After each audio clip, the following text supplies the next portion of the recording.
香港黃梅調電影嘅興起盛行，阿李翰祥嘅功勞啊貢獻最大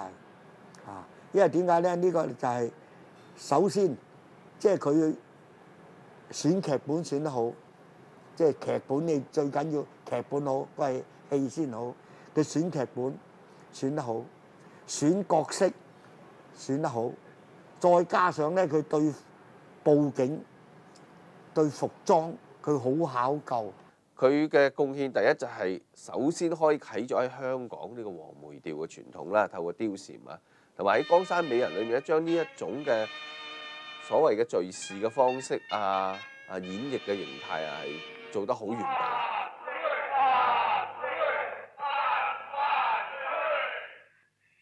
你們來幹什麼？前來保護聖駕。此地太平無事，何必勞師動眾，多此一舉？聖駕南巡，太后御夜思念，特命臣奸臣前來，請萬歲即刻請駕。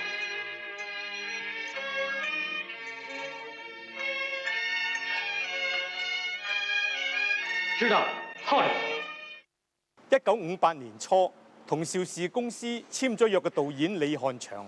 因為受到中國大陸拍攝嘅黃梅調電影《天仙配》嘅影響，於是說服公司出資拍攝黃梅調歌唱巨片《貂蟬》。《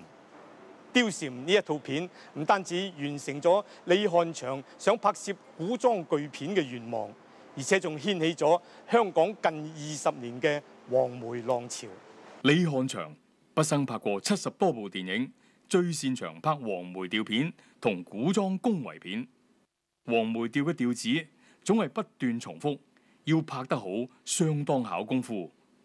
李翰祥好識用不同嘅鏡頭去配合歌曲，增加佢嘅趣味性同新鮮感。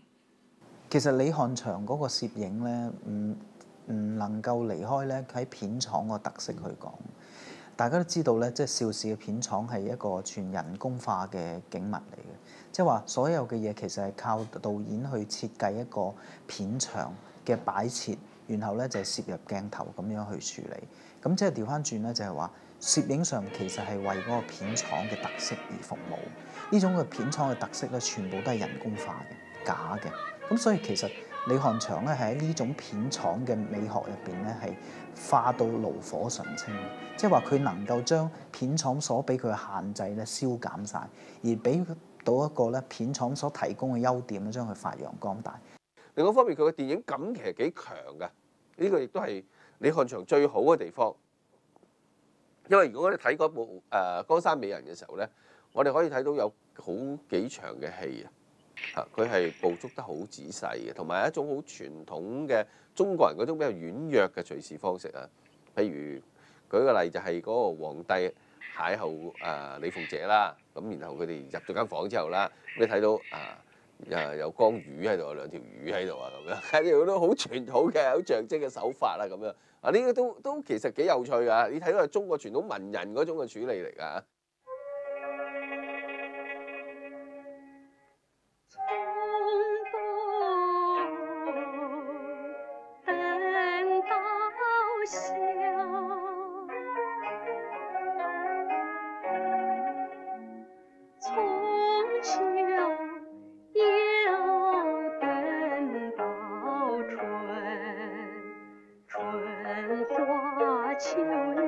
其實佢係一個好全面嘅導演，佢其實係一個美術，佢其實係一個道具，佢其實係一個攝影，佢其實係一個編劇，佢甚至係一個演員。即係而家嘅導演，我諗同以前嘅導演亦都有一個咁嘅分別，就係喺每一樣專業嘅範疇入邊咧，能唔能夠自成一家，能唔能夠有一個睇法。原來大導演嘅生涯係由配音員開始嘅。佢曾經講過，呢份工作對佢做導演有好大嘅影響。佢話因為配音嘅時候需要將一段戲重睇幾次，令佢喺鏡頭嘅組合上有好大嘅啟發。好似呢個胡金銓啊，有一場係即係唱個皇帝唔妥嘅，即係做咗衰嘢啦。咁佢嗰個剪接就好快，因為佢講緊佢上路咁樣一路，咁佢咧每講幾句啊，就已經剪咗去另一個場面。係嘛？你睇到而且越嚟越凍嘅，越嚟越冷嘅，咁即係話佢越嚟越上去北上啊，咁樣嚇，係嘛？就好快個節奏，其實一段歌裏面其實剪咗好多場戲，講佢喺唔同嘅情景裏面唱緊個皇帝嘅不是嘅咁啊！呢個都係你睇到其實佢對個電影嘅語言個掌握好好啊！咁另外就係佢嘅手法，因為佢拍電影嗰啲宮圍片咧，佢用好多動鏡啊，同埋我哋叫做一啲 long take 一啲長鏡頭啊、單鏡頭啊，好長時間捕捉啲啊！咁你嗰個代入感係好強。對於煽情劇嚟講咧，如果你有咁長嘅一個鏡頭啊，咁去捕捉啲嘢嘅時候，你個代入感強得好緊要，你就覺得好有認同感㗎。黃梅調風靡咗當年萬千影迷，好多已經打入咗荷里活嘅中港台電影導演都曾經講過，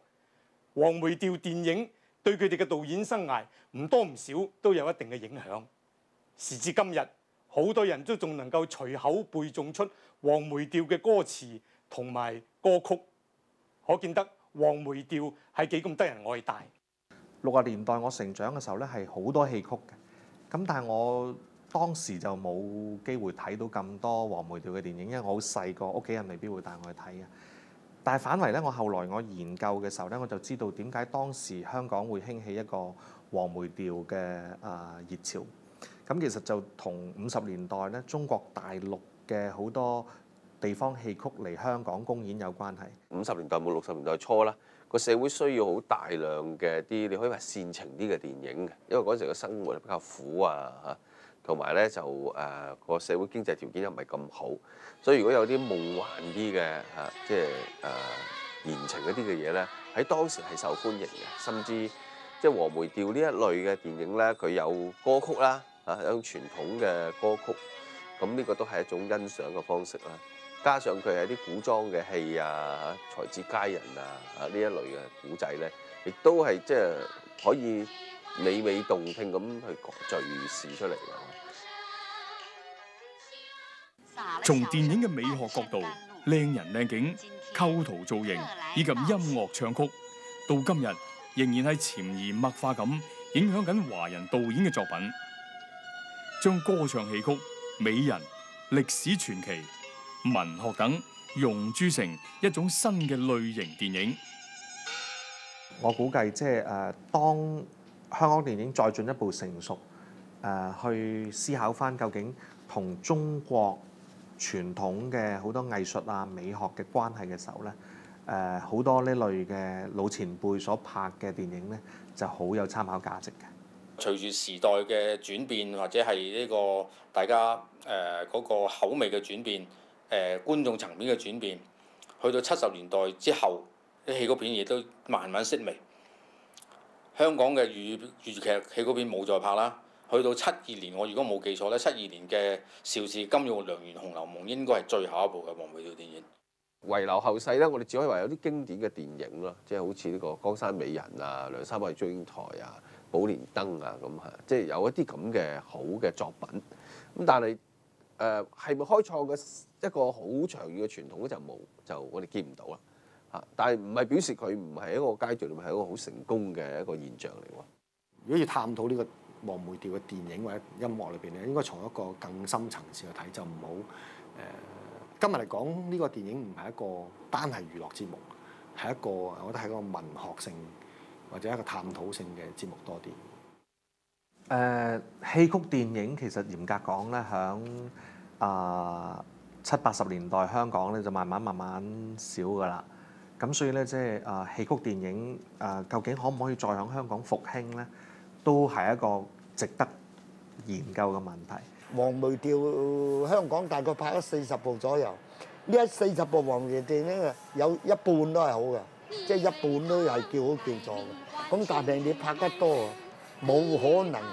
你睇都厭啦，係嘛？所以咧，我覺得呢個咧，呢個盛衰嘅原因咧，就係因為太多。說並無意中人，師兄怎知這一段情？我原是禍什麼？本身因為個音樂太簡單，如果你重複咗10年有多咁咧就啲人已經覺得悶。呢個係第一個問題。第二個問題咧就係50年代末60年代初嗰陣時咧，我哋香港人生活比較簡單啲好接受到呢種才子佳人嘅古仔啊。但係你去到60年代末嗰陣時咧，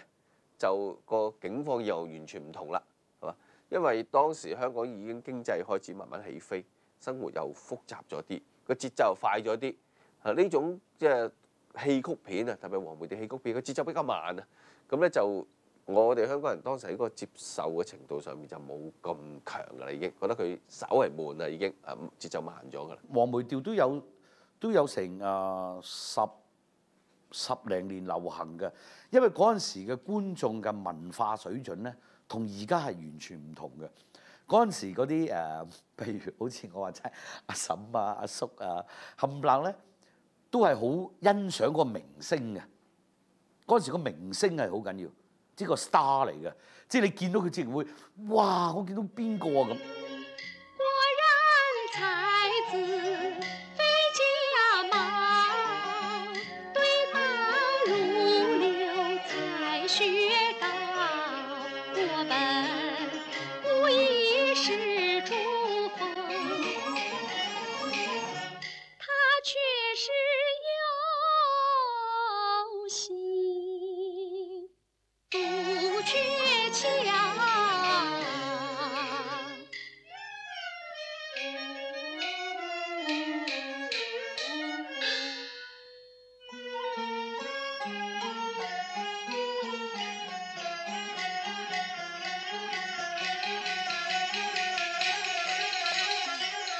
但係而家咧，因為你有咗電視咁流行咧，好多歌星、好多明星藝員咧都會拍下電視劇，或者由電視而晉身於電影。好似電影唔係咁好啦，又翻返去拍電視。咁你成日見到佢咧，你就會覺得冇乜嘢都冇數啊咁樣咯。咁但係嗰陣時嘅明星咧，就係拍戲嘅啫。你可能一年見到佢拍2部戲，你唔會成日見到佢。所以你有時喺街度一見到，哇咁之前我嗰陣時，我嘅偶像咧，我細個即係講得10年前，我嘅偶像就係尤敏小姐。我一見到佢咧，我淨暈晒嘅，因為我媽咪亦都係一個編輯嚟嘅。咁嗰陣時我見到葉楓啊、尤敏啊等等，我淨係見到尤敏，我覺得佢係嗰種明星嘅光彩咧，係而家都未有咩人可以有嘅。咁甚至你見到葉楓而家比較年紀大咗，仲係一出嚟嗰種風度，而家就變咗係全部好似係藝員咁樣，因為你見得佢太多。而嗰陣時咧，你只可以喺電影裏邊見到，咁只係遠遠望到嘅啫。你好少機會好似喺電視咁近哦，自己有乜所謂咁，即係有啲咁嘅感覺喺度。所以 identify 咗嗰陣時嗰啲係明星，而家呢啲係藝員。咁另外就係當然佢類型啊，一定係古裝同埋係煽情嘅古仔啊。咁呢樣嘢太過簡單啦嚇，都你做咗10年有過外之後，人哋就會覺得即係都已經老土㗎啦已經。你想像可以49年嘅時期啊，一路睇緊黃梅調嘅人啊，佢哋可能係壯年，係嘛？去到50年代、60年代嗰時咧，佢哋已經係開始老化呢一代人，佢哋對電影嘅接觸已經越嚟越低㗎嚇。所以如果你再做呢類去吸引呢啲咁老開始老化嘅觀眾咧，你唔會賣㗎。呢個都睇到咧，係佢有一個好長嘅過程，呢10幾年嘅發展裏面咧，係漸漸走向沒落嘅。好多黃梅調嘅作品就專係描寫青年男女對自由戀愛嘅追求同埋渴望，讚揚佢哋喺愛情上邊嘅勇敢同埋堅貞。黃梅調嘅作品係充滿咗濃厚嘅浪漫主義色彩，同時亦都強烈咁反抗世俗文化精神以及傳統禮教嘅束縛。